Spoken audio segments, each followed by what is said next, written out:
call me fuego. 93 like me, fire in the sheets, spending summers on the sea. It's okay though, she know way home. Bearfield life on Rodeo. Leading up to the $50,000 prize for whoever gets first.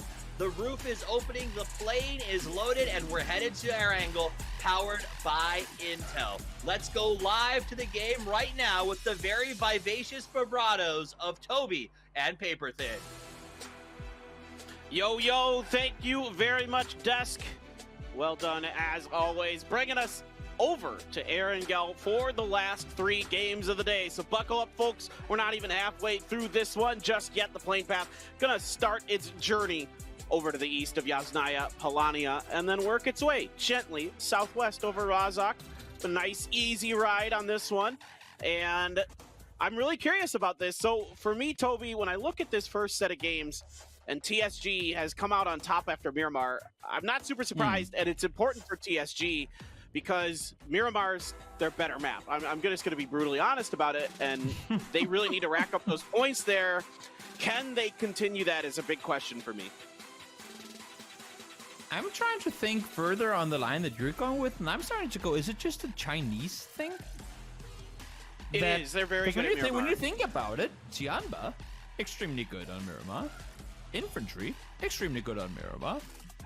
I mean, 4AM, they can play both sides pretty easily, but MCG also plays extremely well on Miramar. Is it just a Chinese thing that they're better on Miramar?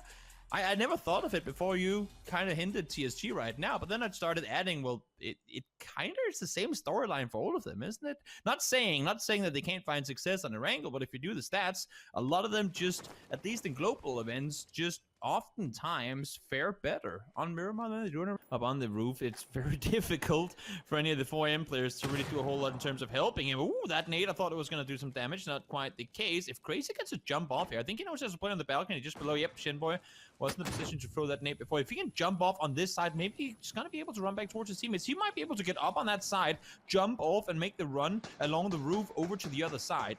I mean, while we see it being a possibility, of course, he doesn't know that none of them are holding that angle. Well, and it might be 4AM that just decides to swarm in here, try and take advantage of their high level of skill in building fighting. And now Punij comes out the side, though, finds Forever, try to cut in front, gets the flush. There's another knock, but a grenade from Grodby gonna set him on the knees. Another one from Crazy. That Shinboy down, kickstart into the back room all by himself, clips the head of Crazy, isn't able to get the knock. Crazy has to jump outside. And for now, both teams taking a lot of damage in this fight. There's so much pre-firing going on. They're just playing, this is how I would play it. I'm going to do the same kickstart, immediately pre-firing the window up above. Such a smart play. That is going to be the end of them, though. Lou finds him with the nade, and not only that, should be able to get Godv up as well. So Forever will fall, but they find 4 kills, and that's, of course, that's always something when you're forced to take a fight like this. At least you come away with points. Now that we are back to the superset and getting the hands together while doing evil smirky laughs, because if this one goes into the city, it's gonna be so horrible for absolutely everyone. Now let's not take the downfall in advance. Oh, got me out once again. Gets one out of the vehicle. Great shooting then. Esther. Oh, speak of him, and down he goes. This is going to be the one to fall. 2 kills for Ram so far. Knaxu went down early as they tried to make the push on forward, but at least now they get something in return. Infantry rotating on forward as well. They were on the southwest side. They have to go towards the city, but Liquid already here. Yeah, there's nowhere for them to go, and that's going to be 2 members of infantry on the back of a motorcycle, finding their death at the hands of Liquid. So that's going to send Bullying a little further to the east, but waiting there potentially is MCG, and they're forced into a less than ideal compound. No doubt about it for Bullying. Comes into the city, gets himself an 8x. Not gonna complain about that. Not sure how much you're gonna be using it while inside the city, but we'll see if it comes to good use. The big uptick there. What is up with everyone running around and hipfire shooting today? First we saw Mixie do it, then we see other people do it. Even in periods where there's no one around them. I don't know if they're Morse coding each other. What's going on here? Let's see. A little bit of a flip, got a reverse into the dip. Will you succeed in doing that? Pooch, you're driving scarily slow, and Manotika does fall because of it.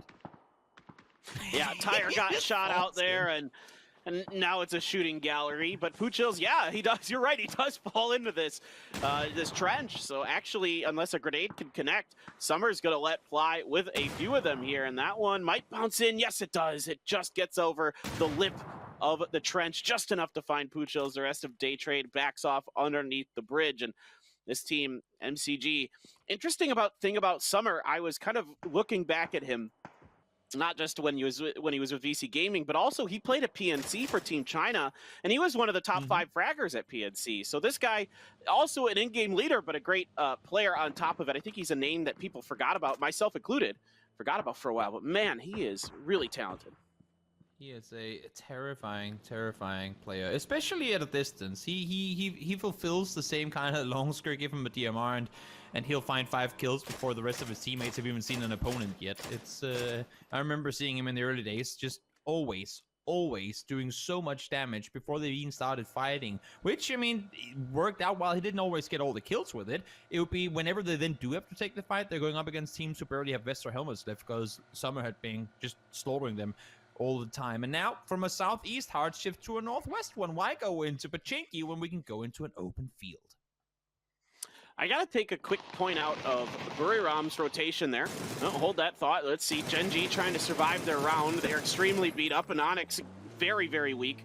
As he drives over the hill, 24 hit points left, just seeing if he can find some spot to hide for the rest of this round. Oh my god, Purdy, 1 hit point. That's gotta be one in there. Okay. In frustration. 24 hit points left. Yeah, anyway, Buriram, good rotation. Like I was trying to say before Gen G sent it. Yeah, they rotated down very successfully. Unfortunately for them, it didn't really pay off, but now they have to go back to the north again. And in the meantime, on that side, Pgi.S, get one. Down they go in return, though. Solid trades coming in from a Freak of Freaks trying to hold this north side. There wasn't really anyone up here, so they both had the same idea, trying to rotate to what we call the highway of rotation areas right here now. And if Pgi.S can hold out against the Freak of Freaks, that's them a really good position to be in.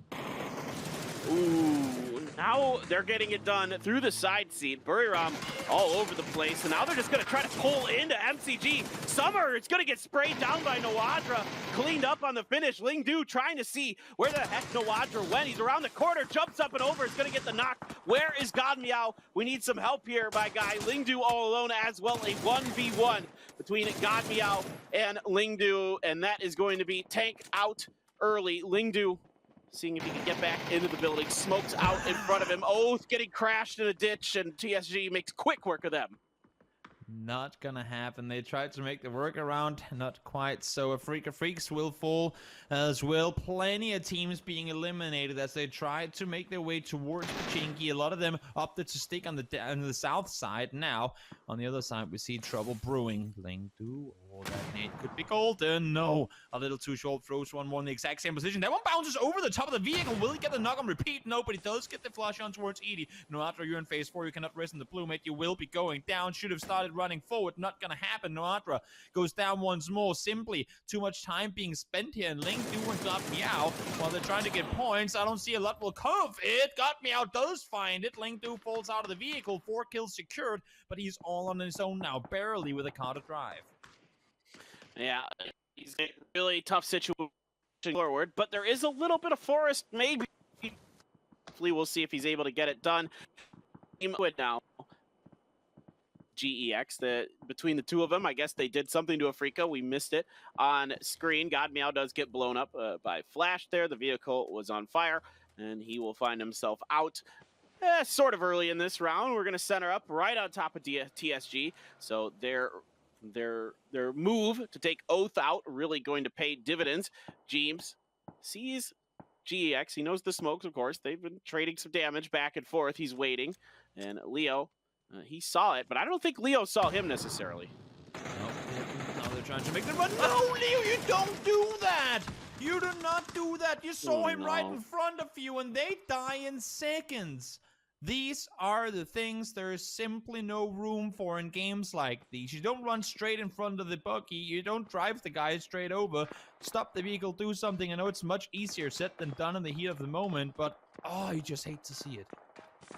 Yeah, that's unfortunate for GEX. And down in 10th place they go. STK filtering out along the northwestern side, and they're going to start making their way in towards the new circle, just keeping Team Liquid staved away. Gems finishes off Bullying. Bullying finally had to work his way through quite a bit of Pochinki, but his luck does run out eventually. Now Gems, a solo snake, so a little one-on-one action between those two guys. STK has the hill on the side here. We know you can hang out here. We saw Damwon Gaming Kia do it on the very first week, and they can work this out pretty well. There's no one behind them as long as they can avoid some damage, but Hiruzen on the money with that first grenade. 100-0 grenade. First one gets him in. The second one almost there to get the flush in, but not quite yet. Uncivil will full-on commit to try and get the rest towards his teammate. As we know, STK very, very, very good when it comes to try and pick up their teammates. Ooh, Uncivil, so much damage done as well. And the Batulins ain't gonna let them sit around. We saw, as you said just before, we saw Damwon Kia allow for so many teams to get up close. Tianba were the ones on the hill, but VP ain't having none of it. They're not allowing for teams to lurk outside their compound. They want the space. They want the benefit of knowing their gutters are free. Here's the Oath pull up again, which I think it's easy, safe to say, did not quite work out the way they wanted it to. Good thing Shandian was crouching there. I think he might have got a vehicle to his face if he hadn't. I was Oath that pulled up into that fight. Okay, we just caught the end of the carnage, and it kind of looked like it was actually TSG who had rolled in based on their perspective, but it was finalized. This one, there's a lot of action coming out of the north side of Pochinki. 4 a.m. on the priority movement here. Gems still alive as a solo. Gets some good shots into Flash. Finally, as Flash has to jump up over the fence.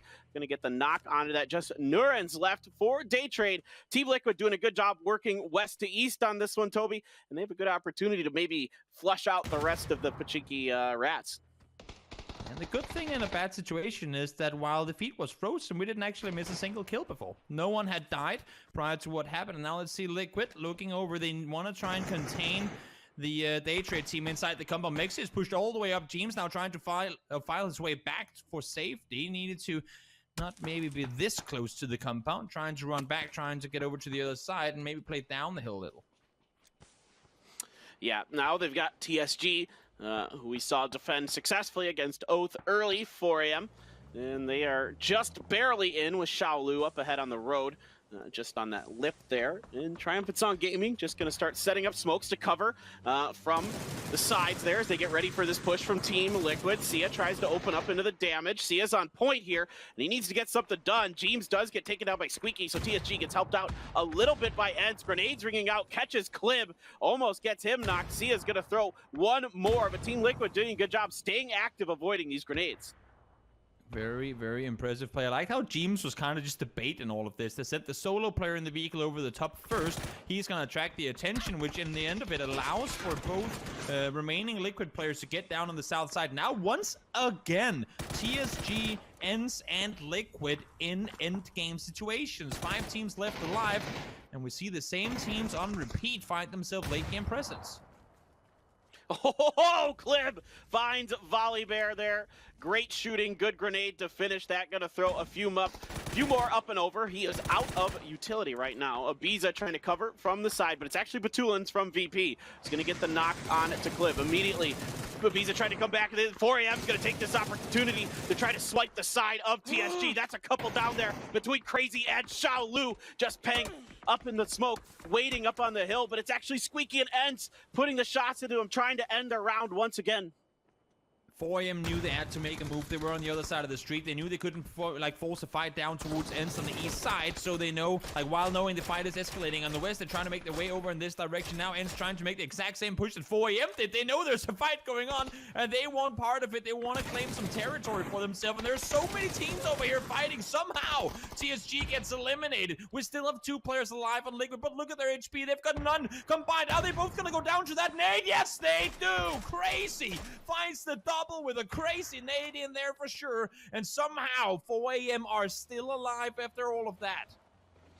All right, Rusted Mar loads up in the Dacia. Time to try to send it somewhere. You still have Tiksu down here actually in the circle. So you know you have this safe, and Spyro still catches him for a little bit of damage. Even as fast going downhill as that Dacia can get going. In the meantime, Ence trying to figure out what they're going to do in response. There is still a plateau to play below where they are now, but that's where you get into the firing lines of Spyro on top of that building. Ence, both in their vehicles. Where are you planning on going, guys? Up the hill they go, but it's not accelerating all that fast uphill. Somehow, Tiksu is still alive in this. Rustima does go down. Couldn't expect them all to stay alive, and there comes the far throw. The Hail Mary, full speed forward. It's right on money, but no! Just cooked a bit too short. I thought it was going to be right on him, but stays alive all the way through it. In the end, he will fall down. Ence falls in third, but great game from them overall. Yeah, Unu car hoods are bouncy. Apparently they are. That one is going to bounce right off of it like a hockey puck on a goalpost. All right, over to Batulins. He's trying to sneak up into 4 AM, and this is really nice by VP. They recognize that if they have to leave, they're going to be in a bad spot. So get ahead of 4 AM and get underneath them and really put the pressure onto them. Grenades coming out crazy, takes a whole bunch of damage. There's the knock from Batulins. Godby trying to come onto the side, seeing if he could pull out the miracle 1v4, see if he can live up to that name of Godby. Grenades coming out, but VP is swarming. They are flanking. There's the first one. No, it is going to be Batulins to finish the job, and Virtus Pro takes the first win on Erangel of the day. I've said it in the past, and I'm glad we got to bring it up during this game as well, how Batulins and PO function so similarly. We spent time talking about PO in the beginning of this match, and Batulins did right here exactly what you talked about PO doing earlier as well. He comes over the top, he's the one up front, he's the first.